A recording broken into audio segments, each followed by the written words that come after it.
Have you ever walked past something so ordinary it almost disappeared, until you realized it had been watching you all along? A jug. An old silent milk jug tucked away in a cupboard for years.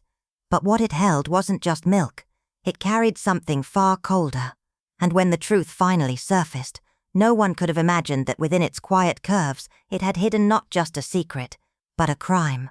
The village of Elderwood Hollow, with its mist-kissed cobblestones and ivy-draped cottages, prided itself not only on its perfectly trimmed hedgerows and centuries-old traditions, but on the unspoken covenant of discretion that bound its residents tighter than any fence. Yet, during the annual Heritage Day, a seemingly harmless affair steeped in nostalgia and hierarchy, that delicate balance was shattered. Held beneath the ghostly limbs of the ancient elms in the rectory's garden, the event attracted villagers adorned in their Sunday best, each more interested in their legacy than the prizes at hand. The pies were less judged for their crust than for whose grandmother had once won the same ribbon, and the flower arrangements drew polite gasps only if they came from known hands. Yet this year, the true centerpiece, both literally and in rumor, was not crafted of sugar or petals but of silver, an ornately engraved Georgian milk jug, said to have once belonged to Duchess Anne Blackthorne and now guarded with cold reluctance by her last living descendant, the austere and spectral Lady Theodora Blackthorne. With sharp cheekbones, gloves like armor, and a tongue that could slice reputation in two, she had agreed to lend the relic only after extracting multiple verbal assurances from the event committee and making it perfectly clear that any misstep would not be forgiven. The jug sat like a sacred object on the tea table beside the lemon drizzle and violet sponge, catching sunlight through the canopy like a beacon or a warning. Miss Evangeline Harrow, discreet as dust and twice as persistent, noted how often gazes lingered on the jug longer than was polite, especially from Sebastian Blackthorne, Theodora's nephew, whose recent return from London had been cloaked in vague stories of debt and disgrace, and from a stranger in a grey coat who seemed to float between groups without ever belonging to one. There were whispers, always, that Theodora's wealth was drying up, that the Blackthorne estate had begun quietly selling off portraits, silver, even the orchard. By evening, as laughter thinned and shadows stretched across the grass like warning fingers, the bunting came down, chairs scraped across stone, and the jug was gone. First there was disbelief, a miscount, a volunteer's mistake, but Theodora's reaction, a gasp sharpened into fury, her hand clutching the brooch at her neck, made it clear this was no accident. The constable was summoned, though he arrived red-faced and stammering, more used to lost dogs than aristocratic relics. An emergency meeting was called, but even before the tea cooled in the parlour cups, accusations began to slither beneath every word. Miss Harrow recalled how Iris Bell, the new maid at the parsonage, had lingered too long near the table and left with a basket too light. Others murmured that Sebastian had been overheard arguing near the wine tent, speaking of inheritance and what's owed. By morning, smiles were strained, greetings mechanical, the village was shifting. Even the grocer remarked unasked that silver fetched a good price in the right places these days. But what no one expected was the discovery, 3 days later at dawn, when the sacristy of St. Winifred's Chapel was unlocked by Mr. Gibbons, the groundskeeper, and the missing jug was found there, pristine and polished, sitting atop folded altar linens like a misplaced relic of a pagan rite. To the untrained eye it was unharmed, but to Mrs. Hetty Deverell, the vicar's wife, something was off. Inside the jug, barely visible, was a ring of dull residue, reddish in tint like dried wine or old blood. She recoiled, called for the vicar, who summoned the constable, who this time called in backup. Theodora arrived in mourning black, face pale with fury, demanding the jug be handed over immediately, but the constable, steadier now, refused. "It's evidence," he said, though of what, no one could say. Murmurs swelled. Was it a prank gone wrong? A message? A threat? Miss Harrow said nothing, but her eyes, cool, calculating, scanned the faces of the crowd, lingering a moment too long on the stranger in the grey coat, who stood at the chapel's threshold with hands buried deep in his pockets and no expression at all. She remembered something he'd dropped, a leaflet from an estate sale in London, marked with the Blackthorne crest. This wasn't a theft of opportunity, it was a performance, a calculated move made on sacred ground with the village as its unwitting audience. And Miss Harrow, folding her gloves with the same precision she folded truths, understood something the rest had missed, that sometimes objects aren't stolen for their worth, but for the weight of the memories they carry and the ghosts they might summon. When the village of Elderwick held its annual Founders' Garden Fete, a peculiar blend of bunting, ancestral pride, and tightly guarded recipes, few anticipated that the year's most talked-about item wouldn't be the three-tiered Victoria sponge or Lady Wellthorne's hand-stitched quilt, but a century-old silver milk jug placed delicately atop the lace-covered altar at the old chapel's side hall, its curved handle darkened by age and rumoured tragedy. By dusk the jug had vanished without a trace, only to resurface 2 days later beneath the vestry's cedar cabinet, crusted inside with a ring of dark congealed residue that one sharp-eyed onlooker, the butcher's wife, notorious for her appetite for American mystery novels, boldly suggested might be poison, a declaration which sent a fresh wave of speculation rippling through drawing rooms and into the very bones of Cornhallow's whisper-prone lanes. Miss Agatha Whitlow, an elderly widow with a fondness for silence and secrets, visited the chapel that same afternoon under the pretext of placing lavender sprigs by the communion cross, but paused when shown the jug by a red-faced curate who spoke in hushed awe. She said nothing at first, merely turned it under her pale time-wrinkled fingers and asked one question, whether the vestry door had been locked, and upon hearing it had not, gave a single grave nod, her gaze distant as if seeing not the chapel but the edges of a truth that refused yet to show its face. The village by now hummed with murmurs that clung to teacups and clattered behind closed shutters. Everyone remembered having seen something odd at the fete, yet no one's memory quite aligned. Miss Whitlow, however, paid closer mind not to what was said but to what was curiously unsaid, and it struck her how no one had mentioned young Clara Muse, the quiet housemaid recently taken on at Greystone Hall. She may have had a chill, said Mrs. Penner vaguely, or perhaps been helping with the silver, though no one seemed sure, and Miss Whitlow, who never trusted vagueness when it wore a smile, made a note to watch the girl.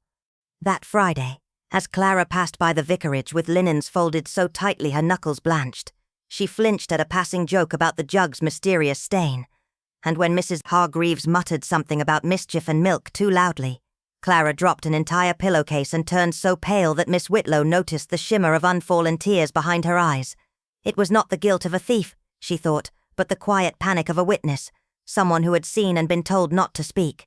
That evening, as twilight settled over the slate roofs and the village foxes began their calls, Miss Whitlow whispered aloud to her garden wall, "The truth never trembles, only those who carry it." Her musings were interrupted that very weekend by the arrival of Mr. Phineas Ormiston, a distant cousin of the late Lord Greystone, who had not been seen in Combhallow for 13 years, and who now returned with an unnerving calm and a penchant for finishing others' sentences. His arrival was met with murmurs. He had travelled in Africa, or perhaps been in disgrace, no one quite knew, and he walked with a cane that did not touch the ground. At Sunday service, he sat beside Miss Whitlow, uninvited, and during the hymns whispered that some relics were better buried. She did not respond, but later told the vicar's wife that the man's voice had the texture of old velvet hiding a blade. At the tea-room the following day, talk of wills and family silver danced in coded phrases like sorting old trunks and reclaiming heirlooms, while Clara moved between tables with downcast eyes, until someone mentioned that perhaps the jug had never been lost at all, perhaps it had been planted. Miss Whitlow stirred her tea only once, and asked the table if anyone had seen what Clara had been holding beneath her apron that night after the fete. Silence followed, the kind that feels like an answer. As dusk fell that night, the chapel bells rang once, not by schedule, but by someone's hand, and in the stillness that followed, a second milk jug, identical to the first, yet gleaming as if untouched by time, was found resting beside the font, along with a folded page torn from an old will, a page that had been missing for nearly 4 decades. And Miss Whitlow, watching from the edge of the garden gate, understood at last. The jug had never been about tea, nor poison. It was a signal, a legacy trap, left not to be stolen, but to flush out what had remained hidden, and who among them still remembered the cost of silence when a family secret was finally poured. The rain had only just stopped when Miss Eloan Blythe opened the door of her old cottage, one hand clutching a wicker basket, the other holding a peculiar unease, an instinct she only felt when something long buried stirred on its own. Her steps were steady, but her eyes carried the quiet restlessness of a wound reopened. Hartwick Hollow was the kind of village where words were few, but the walls heard everything. That morning, a strange discovery had roused the town from its slumber. The brass candle snuffer missing from St. Matthias's vestry had mysteriously reappeared in the study of the old vicarage, tucked in the drawer of a writing desk untouched since Reverend Ainsley's death. Yet what unsettled everyone more was the stain on the handle. Some said it was rust, nothing more. But Mr. Penrose, the retired chemist who now spent his days with hens and pipe smoke, had murmured in his grave tone, "That's not iron oxide, that looks like blood, very old blood." The weight of that single sentence hung in the village air like a breath held too long, waiting for a fear too ancient to name. But for Eloan, it wasn't the snuffer or the stain that mattered most, it was the silence around it. The most unsettling part was that Edith Pell, who always had the first word on every matter, said nothing at all. And Elowen knew when Edith Pell was quiet something was truly wrong. That evening, Elowen had tea with Miss Imogen Vale, a widow whose late husband had kept church records with the precision of a soldier. These days, Imogen only spoke when reminded. But that day, without being prompted, she said something odd. The night the snuffer was found, she had seen a light in the church's old belfry tower, 3 flashes, a pause, then 2 more, like an old code or signal. The moment she heard it, a childhood memory rose unbidden in Elowen's mind. Maisie Pell, the bell-ringer's daughter, who vanished in 1913 after claiming to have seen someone sneaking down the tower stairs, carrying something wrapped in dark cloth, a corner of it stained red. They had dismissed her then, said she read too many ghost stories. But what if she hadn't been lying? The next day, Elowen stepped into the vicarage study under the pretense of returning a library book. She paused by the hearth and noticed a scorched scrap of green ribbon under the andirons. It smelled faintly of lavender, but beneath it there was something else, something that didn't belong to scent or season, something like the echo of a scream sealed in time. She told no one. Instead, she went straight to the Historical Society and requested Reverend Ainsley's personal papers.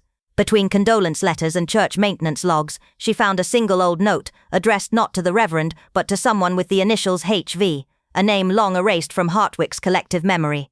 The note read, "The debt is remembered, the vessel remains. Keep it hidden until the silence is permanent. A debt, a vessel, and a silence deeper than death." Elowen folded the note with trembling hands, as if handling something explosive.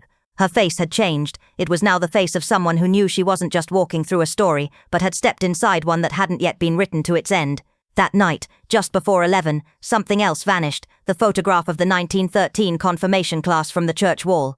Maisie had stood at the center, flanked by 2 boys whose names had either faded with time or been deliberately erased. And the next morning, when Elowen saw a fresh stain on the chapel's doorstep, dark, wet and unmistakably new, she understood that the past of Hartwick Hollow hadn't simply dried up, it was waking up again.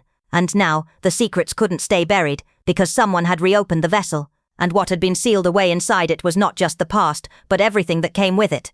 The morning at Wister Hollow House broke not with birdsong but with a heavy stillness, as if the house itself was holding its breath, reluctant to resume the rhythm of life it had once known. Miss Thalia Dorian arrived just past the half-hour mark before 10, her steps deliberate, her shawl pulled tight against the chill that hadn't lifted despite the storm having passed. The clouds above had scattered but left behind a sky too pale to feel honest, and as she handed a jar of spiced quince conserve to the housekeeper, Mrs. Elbridge, there was an unspoken weight in the exchange, as though both women knew this morning was not to unfold peacefully. It was Lady Myrna, poised and precise even in discomfort, who first noted the absence of Miss Orla Trenwith, her teacup paused halfway to her lips, eyes narrowing just slightly. Orla had been many things in her time, a patron of peculiar artifacts, a whisperer of half-truths, a seeker of attention cloaked as intuition, but she had never missed a breakfast since arriving, unless she wanted to be noticed. The maid was dispatched to knock politely, then with increasing firmness, and when the door to the East Wing chamber remained stubbornly silent, a second knock turned into a third, the kind that echoed not against the wood but inside the chest. With unease rising like fog, the gardener, Mr. Bell, a wiry man more comfortable with soil than sorrow, was called upon to unlock the door.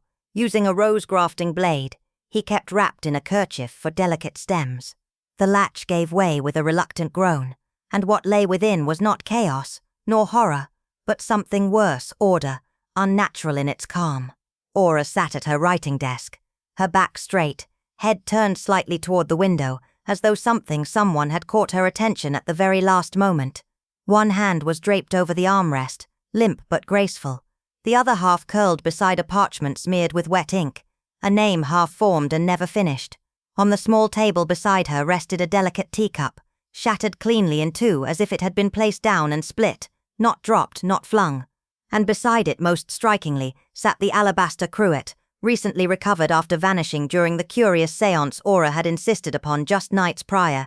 It had not been missed as much as feared, its contents once rumoured to carry more than perfumed oils, something preserved, something ritualistic.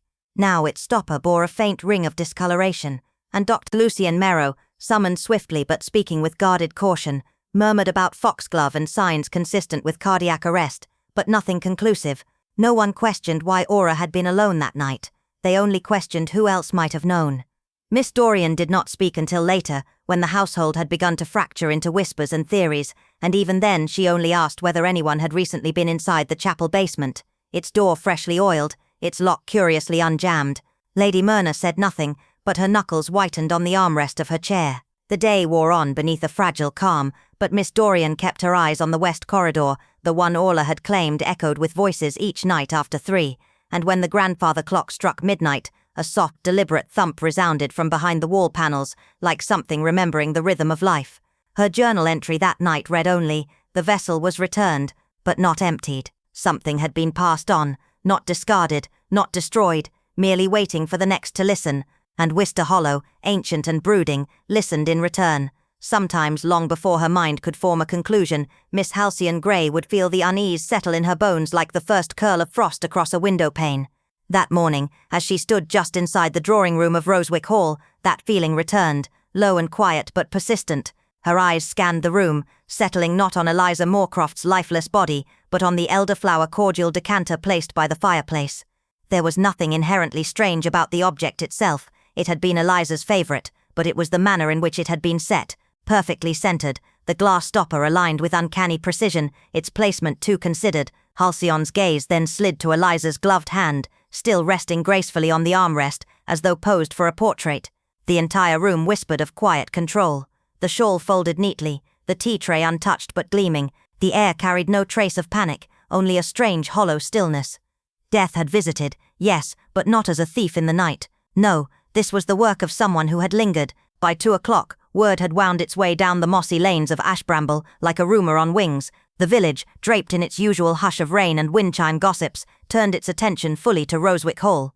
The vicar's wife wept publicly, though with a handkerchief far too dry, while old Mr. Kendall at the post office muttered that he had seen this coming ever since the Moorcroft fortune came into dispute.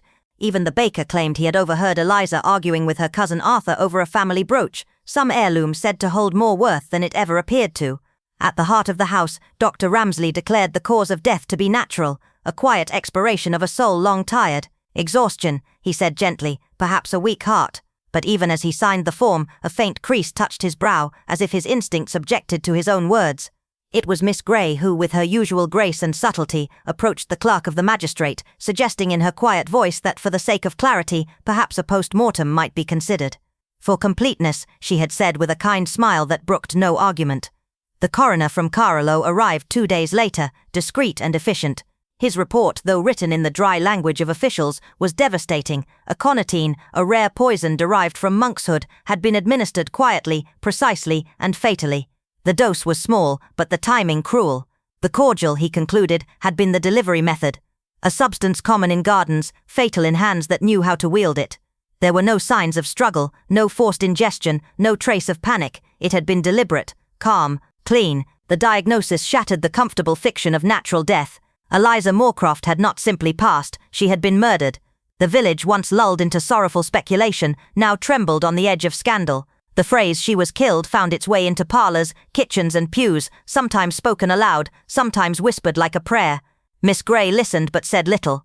Her thoughts circled back not to the poison, but the curious details of the scene, the obsessively folded shawl, the way the decanter had been placed not near Eliza, but at a visual centre point of the room, as though it was meant to be noticed.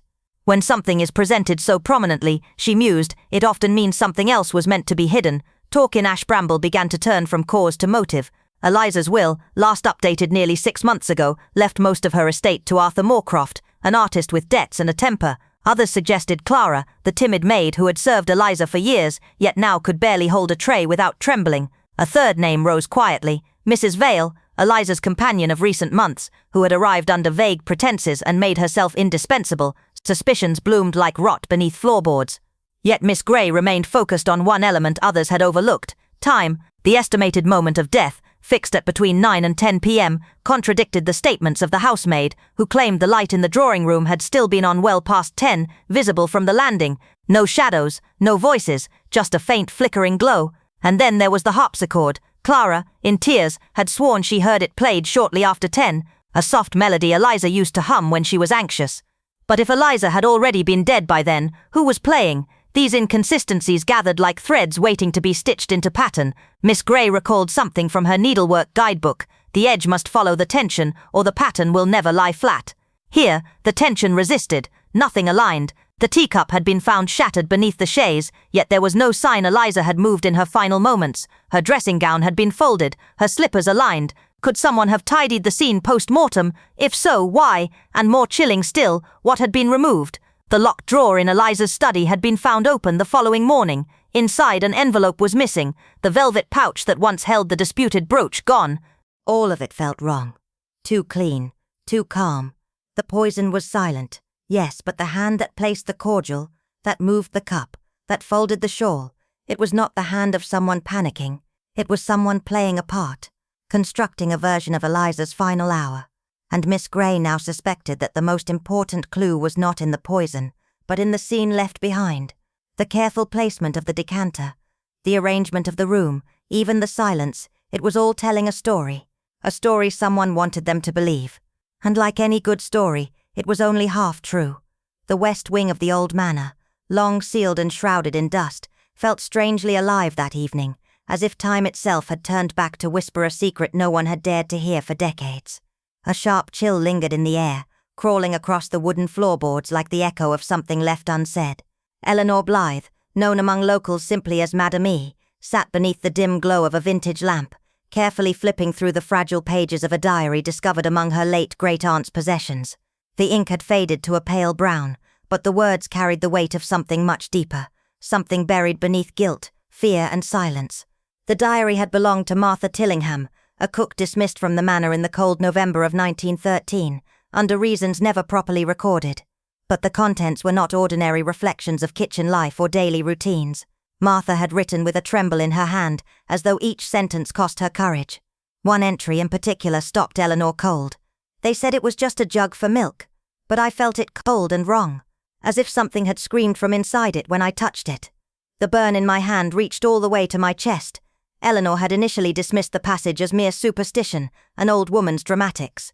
But 3 nights ago the new maid Lucy had come to her room, shaking violently, claiming to have touched a silver jug in the pantry, one she'd never seen before. As soon as her fingers brushed it, a strange heat surged through her skin, followed by an unshakable fever. That night she muttered deliriously in her sleep, repeating words that made no sense, until Eleanor recalled Martha's entry. Suddenly, the diary was no longer a family relic. It was a warning. The jug, long thought to be a family heirloom that had mysteriously disappeared decades ago, hadn't been stolen. It had been hidden, and now, for some unknown reason, it had returned. Why? Was it simply a cursed artifact? Or had it once served a darker purpose, something that tied it directly to the manor's silent past? Determined to uncover the truth, Eleanor retrieved a tarnished key kept locked in a small wooden box, a key to the west wing, sealed since before the war. The air beyond the door was thick with age, and the smell of forgotten books and rotting curtains filled her lungs. Her eyes settled on a handsome writing desk, its legs curved with elegance and a faint scratch on the side. A desk once said to belong to Colonel Hadrian Blake, a man whose presence loomed large in the manor's unsolved rumours. She ran her fingers along the drawers, pausing at a hollow sound beneath the second one. With a careful nudge, a secret panel shifted, revealing 2 items, an old sepia-toned photograph of the colonel standing beside a radiant young woman, Martha's niece, if the diary was accurate, and both holding the jug with proud hands. The second item was a folded letter, sealed in wax and labelled in Blake's meticulous handwriting. The letter was brief but suffocating in its implications. The jug is not merely a vessel. If found, it must never be opened again.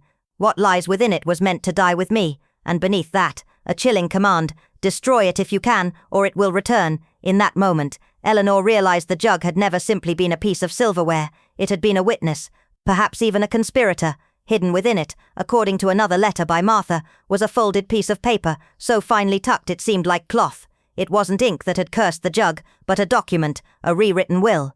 A will that, if exposed, could change the line of inheritance and ruin the Blake family's name. Colonel Blake had concealed it, and in doing so, had cursed the jug itself. But curses don't remain dormant forever. They shift, stir, and eventually they return, wrapped in metal, masked by tradition. Now the jug was back, and with it came more than just feverish maids or old suspicions. The manor itself had begun to awaken. The floors creaked louder at night, the chandeliers swayed with no wind, and Eleanor had begun to feel eyes on her in rooms she knew were empty. As she read the final page of Martha's diary, the words took on the weight of prophecy. If you find this, know that the jug has risen again. It will not rest this time. It will demand what was denied it. Not memories, not silence. It wants justice. Renford Hall, cloaked beneath a suffocating shroud of moss and memory, had long stood like a sentinel over its own sins, its windows like glass eyes, always watching, always pretending not to see. Its stone corridors echoed with a silence so thick it seemed intentional, and the ivy curling up the walls felt less like decoration and more like the house was trying to pull itself inward to hide something long buried beneath brick and shame. The disturbance began not with a body, nor even a scream, but with something far more unsettling in its quiet defiance, a velvet-bound ledger, found not by a scholar or investigator, but by a boy chasing his spaniel through the overgrown conservatory. Dislodged from behind a false panel warped with age, the book reeked of mildew and secrecy, its pages stained with age and something else, something that shimmered faintly under candlelight, like blood diluted in time. No names, only strange glyphs, locations, dates that didn't exist in current calendars, and one phrase repeated obsessively: she never left. Elowen Hargreaves, the unmarried sister of the chapel keeper, known for her faded lace gloves and her strange habit of counting the chapel bells backward during storms, took it upon herself to decipher the text. She had always whispered of Lady Aldith, the bright-eyed cousin of the heir who had vanished without luggage, carriage or farewell nearly 30 years ago. Her absence had been neatly excised from all family records, explained away with vague murmurs of a nervous breakdown and a sanatorium up north. But the ledger told another tale of a girl silenced, locked behind false walls, punished not for madness but for knowing the wrong truth. The estate had once possessed sub-cellars long since bricked over, chambers used during the war for storage, now supposedly collapsed. Yet the book made mention of one such room still intact, lined with mirrors and covered in silence. When Elowen brought the book to Mrs. Draycott, the ancient housekeeper who had served 3 generations of the family, the response was chilling, calmness too perfect, eyes too still. Hours later, both book and housekeeper were gone. Elowen was found the next morning in the rose maze, barefoot, her hands stained with dirt and blood, murmuring about the girl behind the glass and time that breathes. And that was when the house began to turn against itself. The bell tower, broken for years, rang 13 times in the middle of a windless night. The chapel cross was found inverted and scorched at the base, as though lightning had struck it from beneath. And always the lingering scent of violets, Aldith's perfume, clung to doorways, especially near the old nursery, now padlocked. Villagers began to speak in mutters and riddles, sharing old memories once dismissed, a scream heard beneath the music room during a party, strange figures in attic windows after midnight, mirrors fogging over from the inside. Then came the letters, unsigned, typewritten, slipped under doors with surgical precision, each bearing the same message: she is still here. Miss Hargreaves, fragile and pale, began marking her skin with symbols from the ledger, claiming they were protection runes. The dogs refused to cross the eastern corridor, fires wouldn't burn in the drawing room. A child fell into a trance after wandering too close to the old sundial, now cracked straight through its center, and when a painter was brought in to restore the family portrait, he uncovered an older image beneath the canvas, one that included a girl who did not match any recorded relative, staring out with eyes too knowing, too real. Her name, Aldith, was stitched behind the frame. It was the porcelain dove that finally offered proof, mounted above the hearth for years. Its base was cracked open to reveal a piece of silk, embroidered in Aldith's own hand, listing 4 names. 3 were crossed out. 1 was circled twice. The ink was fresh. The room turned cold. Allowing realized then what no one else dared. Renford Hall had never been haunted by the past. It had preserved it like a wound that refused to scar, nurturing it in stone and silence, feeding it with denial. The house had not forgotten. It had been waiting, and now memory was rising through the floorboards, seeping through the cracks, whispering through the chimneys. It wasn't a haunting. It was a reckoning. The dismissal of young Miriam Clay from Aldergrove House did not arrive with the ceremonial clang of formal letters or the rustle of a drawn curtain. It arrived like a sigh buried under floorboards, like something ancient and restless had exhaled in relief. No farewells were offered. No carriage was called for in daylight. She vanished quietly one morning before breakfast, her modest trunk packed not by her own trembling hands but by the hands of another, perhaps under watchful eyes.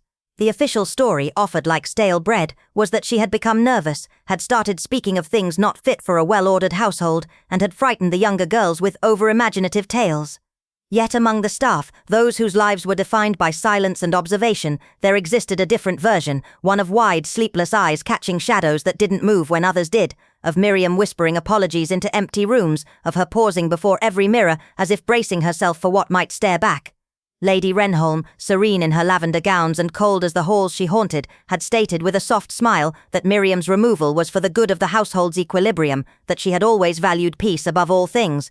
But Miss Hester Blythe, a retired schoolmistress of formidable logic and an uncanny ability to remember exact dates and expressions, said nothing when she heard this, only turned one page back in her diary and underlined a date with slow, deliberate care. That date marked the gardener's abrupt departure, when he claimed something had clawed the inside of his wheelbarrow, deep grooves too narrow for a cat, too deliberate for accident. It marked the disappearance of Mr. Pettigrew's cat, a Tom known to terrorize dogs and sleep on the chapel roof, now gone without trace. It marked the night the nursery clock had stopped at 3D full penny m, precisely, despite rewinding, oiling, and even the vicar's curious prayers, it refused to tick again. And it marked the first time in nearly 40 years that the sewing-room door was locked from the inside. Lady Renholm claimed there had been a leak, yet the corridor outside remained bone dry, the windows unbroken. The staff had begun to avoid the west wing altogether, offering the excuse of creaking boards and cold draughts, but in truth they feared the hallway's silence, a silence not of emptiness, but of something listening. Children began to draw odd things, long dark figures with thread spools for fingers, people stitched at the mouth, dolls with mirrored faces. It was during this season of stillness that Hester began her quiet inquiry. She noticed the governess, usually composed and punctual, had developed a stammer. She noticed the cook now hung iron scissors on the pantry door and salted every threshold before dusk. She noticed the house's very atmosphere had thickened, like it was absorbing sound, waiting for someone to speak the wrong name aloud. When she visited the attic one grey afternoon, she found it untouched by dust, as if someone had been pacing, and there, wedged between the beams of a broken rocking chair, was a servant's logbook dating back decades. The final entry, scribbled with a shaking hand, read, "Miriam saw her again, in the mirror this time. She won't stop sewing. She's looking for silence." Determined now, Hester returned to the abandoned east corridor, where the wallpaper curled like old skin and the portraits had long since faded to shadows. There she stood before a mirror, cracked but not shattered, and whispered Miriam's name. The glass did not break, but the air behind her turned cold, and she swore something moved in the reflection with slower breath than her own. That night, the youngest girl in the house, barely 5, woke screaming, claiming she had seen the lady with red fingers and no face, holding a silver needle and threading it through invisible mouths. When they searched the room, nothing was found, only an old child's doll sitting upright in the window seat, its mouth sewn shut with black thread, and beneath it, wrapped tightly in Miriam's missing nightgown, was a notebook. Pages upon pages were filled in red pencil, as if the color itself was a warning. Every line repeated the same sentence, over and over. "She threads their tongues shut so they can't scream when she sews." At the back of the book was one final note, barely legible. She said if I told, she'd stitch my name into the house so I'd never leave. Hester now understood. Miriam had not been dismissed. She had been erased, removed not to protect others from her madness, but to prevent her from revealing the houses. Aldergrove did not simply hold memories, it harvested them. It used the people who entered as patterns, sowing fear into their routines, weaving dread into their thoughts until they unraveled. It wasn't haunted by a ghost, it was possessed by an unfinished story, and every new inhabitant became a paragraph, a stitch, a whispered chapter. Hester realized the truth too late. Miriam had not escaped the house, she had been absorbed by it, and now, standing in that hallway with the mirror behind her and a growing coldness pressing against her spine, Hester felt the threads tighten, not on her body but on her voice. When she opened her mouth to call for help, no sound came out. The garden fete at Elmridge Hall had all the trappings of charm. A soft summer breeze whispering through the hedges, the clink of teacups against saucers, the uneven chatter of villagers masked behind polite grins. But beneath its surface, something old and unresolved stirred, like a bruise hidden beneath silk. The event was advertised as a charity jumble, a quaint afternoon for the benefit of the church roof fund, but the air carried a tension that no bunting or lemon curd could quite dispel. Tables buckled under the weight of half-forgotten relics, brass candlesticks, frayed lace doilies, chipped teapots, and among them, barely noticed at first, lay a brass locket placed on dark velvet, almost as if it had chosen its spot. It was not priced, it had no tag, it simply existed, quiet, deliberate, waiting. Mrs. Langley was the first to approach it, a woman whose back held the rigidity of a former matron. She reached toward the trinket with mechanical interest until her hand froze mid-air. Her face remained composed, but her fingers curled back slowly like a clock rewinding. She said nothing. No gasp, no comment, just a fractional pause, then a brisk turn as if distracted by a porcelain figurine nearby. But the tremor in her hand betrayed her.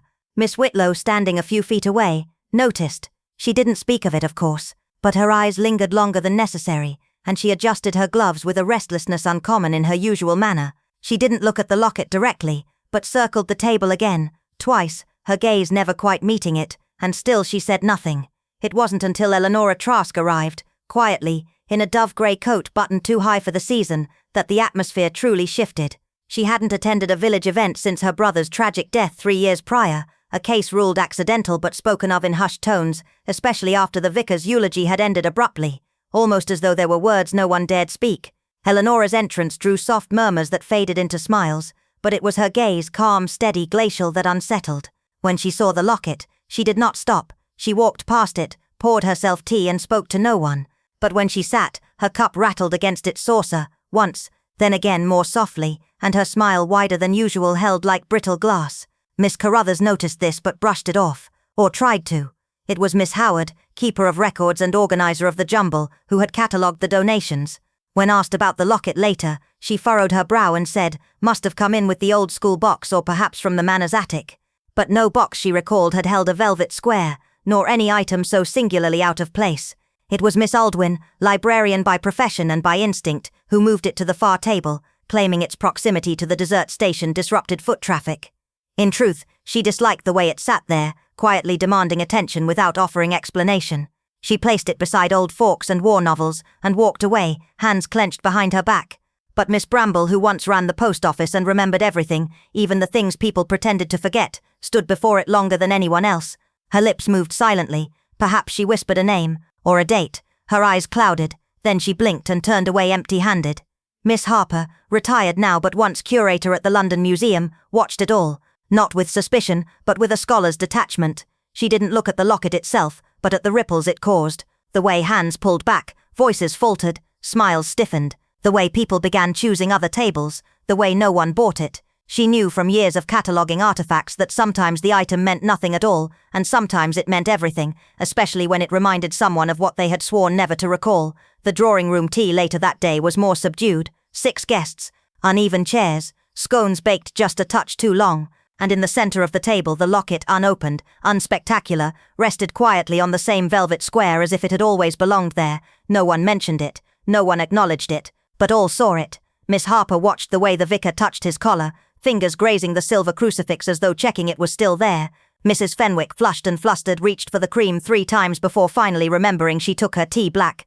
Eleanora Trask sat opposite the locket, back straight, her eyes darting to it with the rhythm of a heartbeat. She laughed once at a comment no one made, then went silent. 10 minutes later she excused herself without finishing her tea, and she did not return. When the room emptied, Miss Harper remained seated. The locket still sat in the center of the table. Slowly, without ceremony, she picked it up. It was heavier than expected.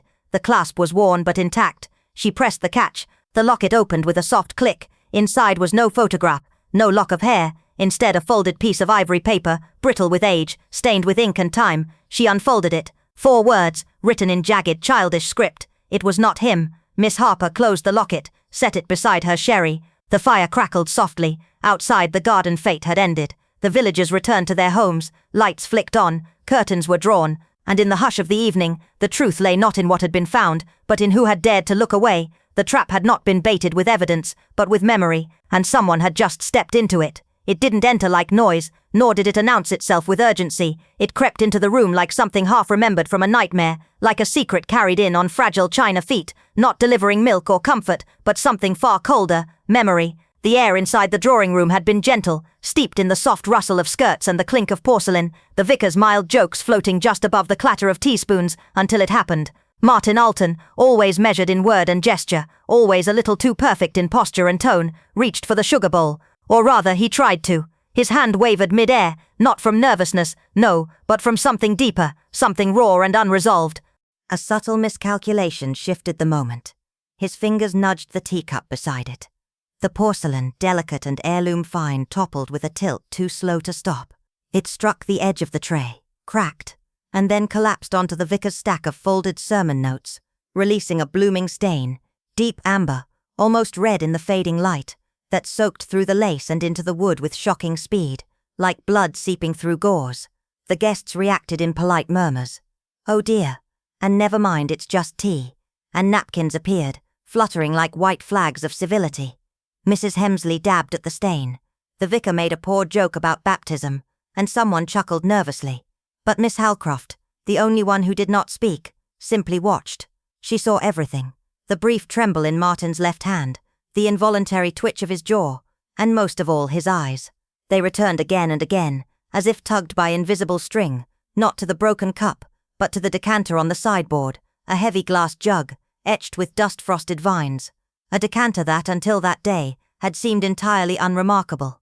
When the guests had left, and the laughter had thinned into memory, Miss Halcroft slipped away unnoticed toward the chapel. She had told no one. There was no reason to.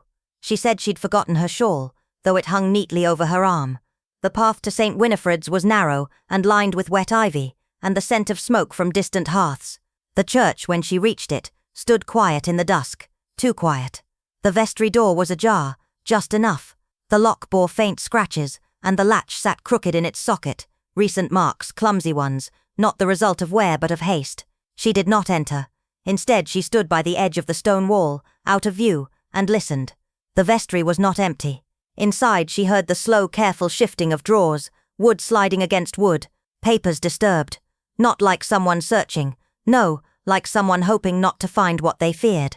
The breathing, soft but strained, belonged to Martin. She didn't need to see him. She could recognize him by the rhythm of his movement, the careful urgency in his steps, like a man circling the edge of a cliff in fog, unsure where the ground gave way. She left him to it. The trap wasn't meant to catch him in the act. It was meant to watch how far he'd go when he thought no one was watching. Days passed, and Miss Halcroft, quietly tenacious, made her way to Coppermill Heath, to a cottage at the edge of everything. There she found Agnes Wren, once a housekeeper at the manor, now living with a cousin whose face never appeared at the window. Agnes opened the door with suspicion, but Miss Halcroft spoke gently, not of crime or guilt or teacups, but of flowers, lilacs in bloom too early, the strange coolness of the season. Only when the teapot had been poured and the silences between them had grown soft, did she ask the question. "The night Miss Elwood died, did you hear something you weren't meant to?" Agnes stared at the fireplace, her fingers still wrapped around a teacup too cold to drink from. 9:30, she whispered. "I was on the back stairs. I'd forgotten my apron. I wasn't meant to be there." Her voice trembled. "I heard voices in the study. Not loud, but sharp. Mr. Alton and Miss Elwood." She sounded frightened, not crying, but shaking. He said, "You've left me no choice," she said. "It's already done. I posted it." Then there was a crash. Not a scream, just breaking glass, and silence, not even footsteps, just silence. Agnes turned her eyes to Miss Halcroft. "I didn't tell anyone. I knew if I did, they'd find a way to make me disappear too." Miss Halcroft reached out gently. "They already did," she said. "They made you vanish into silence, but that's over now." In the days that followed, Martin unraveled in increments. His voice, still pleasant, now trembled at the edges. He visited the vicar often, asked strange questions about parish records and storage. He avoided Miss Halcroft entirely. Once, he was seen by the constable at the post office, trying to reclaim a letter that had already been sent. Another time, he asked Lady Sibyl if the manor library still kept keys for the back rooms. The answers never satisfied him. Nothing did. The past had grown teeth, and he could hear it breathing behind locked doors.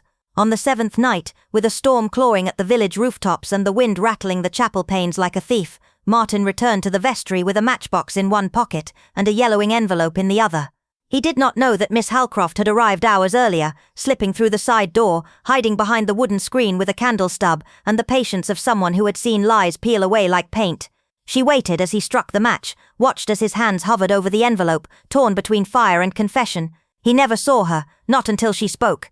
"Truth doesn't burn, Mr. Alton," she said, her voice calm but heavy with judgment. "It only waits." She arrived unannounced just past 4, when the shadows of the drawing room had begun to stretch like listening ears across the Turkish rug, and without speaking more than a greeting, Miss Weatherby removed a narrow envelope from her handbag, leather, dark green, slightly scuffed at the corners, and placed it beside the vicar's half-emptied biscuit tin, with a calmness that made the act seem almost sacred. "It was never in the diary," she said softly, her eyes not on any one of them but fixed somewhere between the mantel clock and memory itself. "That's the detail he never accounted for."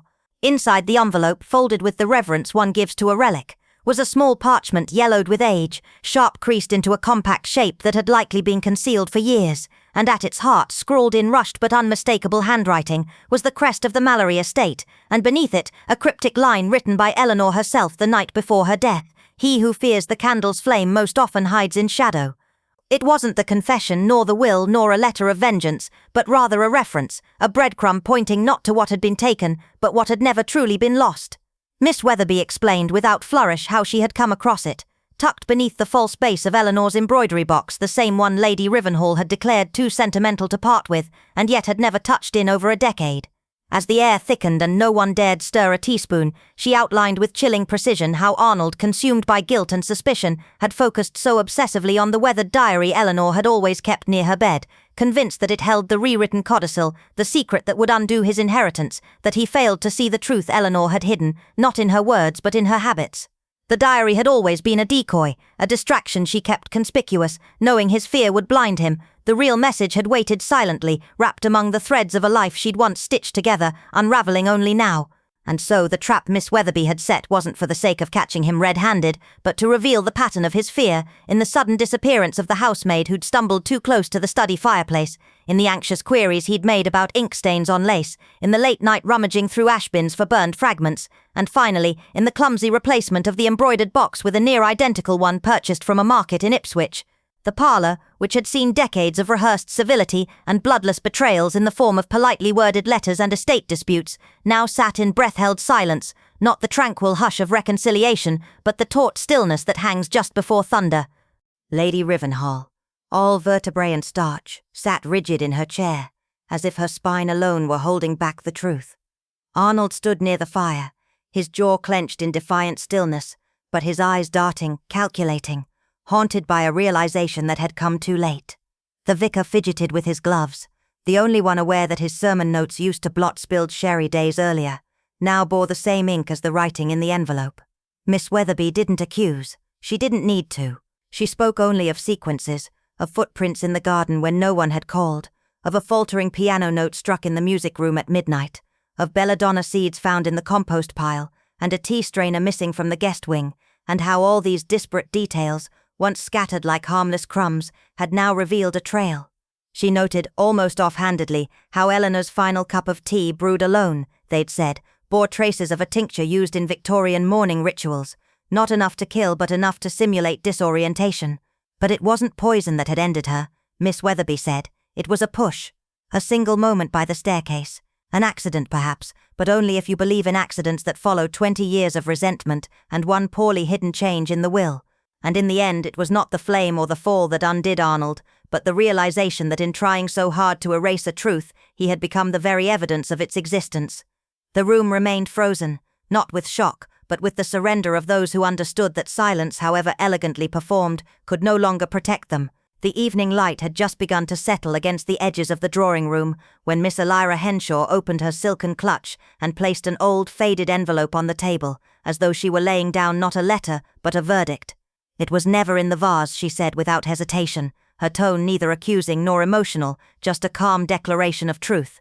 Inside the envelope was a small, withered piece of paper, folded so deliberately it felt more like a relic than a note, and sealed with the Ravenhurst family crest, a message, a confession, in which Meredith Ravenhurst had mentioned another will. Yet more haunting was the line scrawled across the center: "If anything happens, check beneath the garden statue." Elira had found it tucked behind the window where Meredith used to sit, the same window left open the night she died.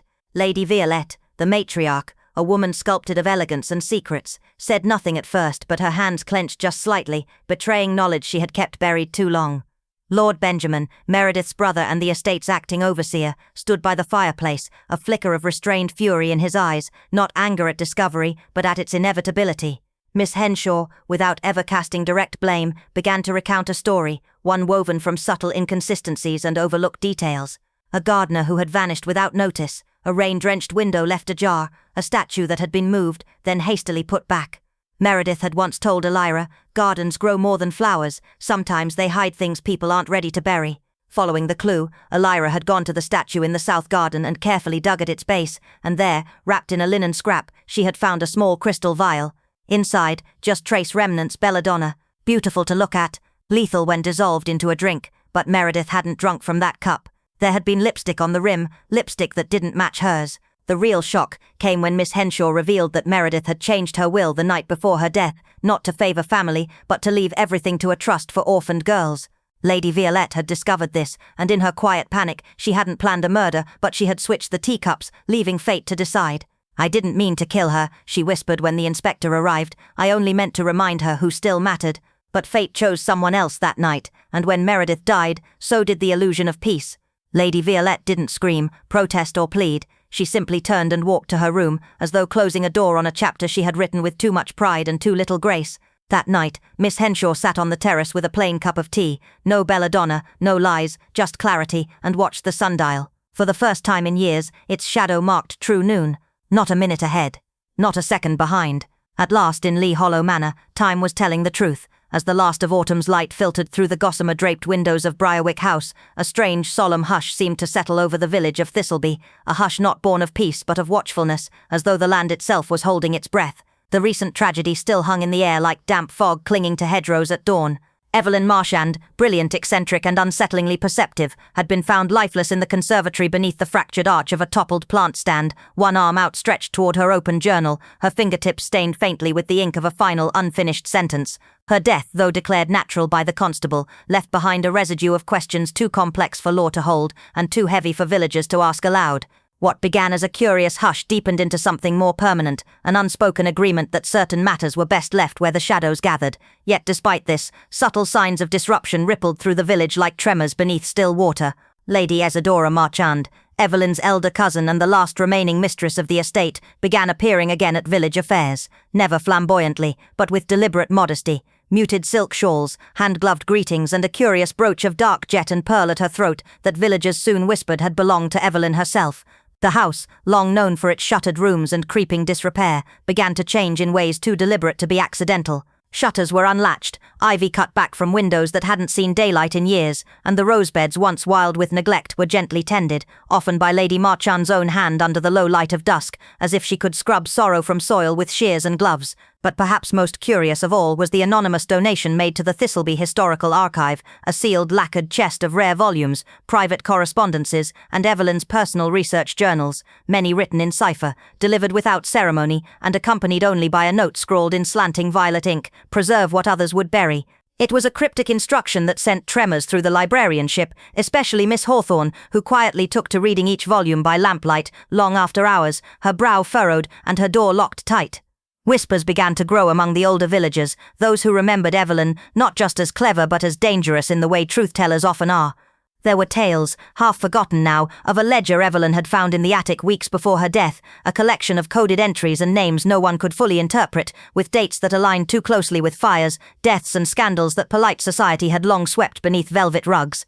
Some said it held evidence of a blackmail scheme stretching back to the war, others that Evelyn had discovered her family's estate had been acquired through fraud generations earlier. And then came the vanishing. Finn Dorsey, the young gardener with an honest gaze and calloused hands, disappeared on a morning cloaked in fog, his boots left neatly by the back door, his coat still hanging from the hall rack. No note, no luggage, just absence.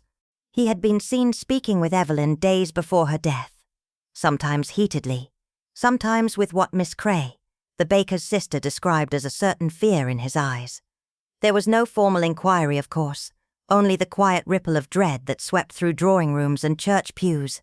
It was in this uneasy lull that Ada Bell, the soft-spoken maid once chastised for breaking a porcelain clock and sent to the attic as punishment, quietly left Briarwick under the cover of morning mist. Her recommendation came not through agency but via a folded envelope, written in Miss Hawthorne's script, passed discreetly to the housekeeper of a modest estate in Westmore. The letter made no mention of Evelyn, of Finn, or of the whispering shadows at Briarwick. It spoke only of Ada's character, her courage in the face of quiet threats, and her refusal to alter her account of the night Evelyn died, even when Lady Marchand herself had pressed her. Ada never spoke much of her time at Briarwick again, and when asked would only say it had been complicated, then swiftly changed the subject. But those who saw her after noted something altered, not in her uniform or posture, but in her gaze, steadier now, as if she'd glimpsed the kind of truth that makes a person walk more carefully forever after.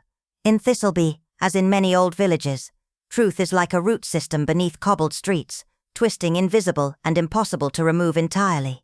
Scandal never vanishes here, it merely recedes, softening at the edges, waiting for a moment of weakness or weather to emerge again. So it was with Evelyn's death and the matter of the coded journals. For a time they were spoken of only in low voices, at the post office queue, outside the church porch, or during long walks home after supper. But soon talk returned to familiar rhythms, the early frost, the price of coal, and whether the harvest fair should be postponed due to rain. And yet something had shifted, an intangible caution in the air. Doors were bolted earlier, letters were burned, not binned, and silver heirlooms once displayed proudly were now polished quietly and tucked into drawers, as if the objects themselves might one day speak. Even the Thistleby Ladies' Circle, known for its gossip and jam-making competitions, resumed its gatherings with a note of restraint, and the laughter, though still present, never quite reached the same height. Evelyn Marchand's name was rarely uttered now, but her presence lingered like an unnamed scent, trailing through hallways long after the candles out. When the rector once asked Miss Hawthorne how it felt to have helped expose such layered truth, she replied gently, "Truth, you see, is like embroidery on mourning cloth. Its beauty lies not in being seen, but in being understood."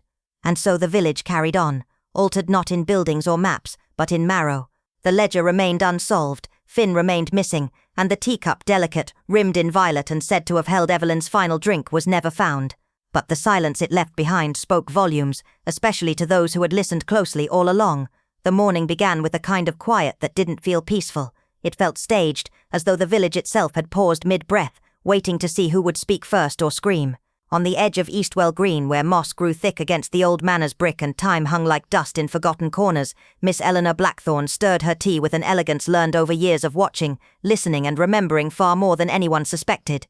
It was a Thursday, mild early October, and the fog hadn't yet lifted from the fields behind the orchard, casting everything in a gauzy unfinished light. But it wasn't the weather that unsettled the villagers today. It was the return of a box long thought missing, now placed quietly outside the chapel door just after sunrise, wrapped in oilcloth, sealed with red wax and bearing no name. Those who dared approach it whispered of the emblem burned into the lid, a wolf's head, jaws open, eyes blindfolded. Miss Blackthorne didn't need to see it to know. She had felt the echo of its presence last night when the clocks all froze for 23 seconds at precisely 11:11, and again when her cat refused to enter the drawing room where the portrait of Captain Thorne had been quietly removed 3 weeks earlier without explanation.